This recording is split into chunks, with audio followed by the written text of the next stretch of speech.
Well, a lot of students here on the First Coast only have a few more weeks of school left, and that means that summer camp is right around the corner. On Your Side's Eliza Powell shows us tonight how camps are preparing in light of the COVID crisis. After months of homeschooling their kids, parents are eager to send them off to summer camps, even though the coronavirus is still looming. But camps like the YMCA are taking extra health and safety precautions this summer. For many parents worn out from virtual school and gearing themselves up to go back to work, summer camps can't come soon enough.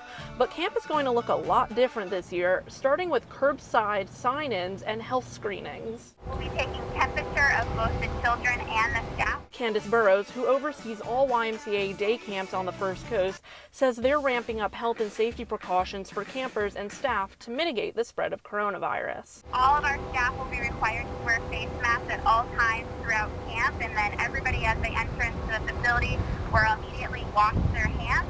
Though campers will see changes like smaller group sizes and no swimming or contact sports, the YMCA is trying to keep things as normal and fun as possible with other activities like Spirit Days, just like you see in a high school pep rally, some of those fun tie-dye activities and things of that nature. Though some parents are gung-ho about sending their kids to camp, others are still on the fence.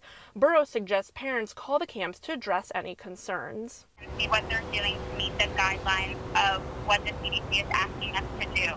Parents can further keep their kids safe by preparing them for the changes at camp and just having a simple conversation about what they can expect this summer while still getting them excited and in the camp spirit. In Jacksonville, Eliza Powell, First Coast News on Your Side.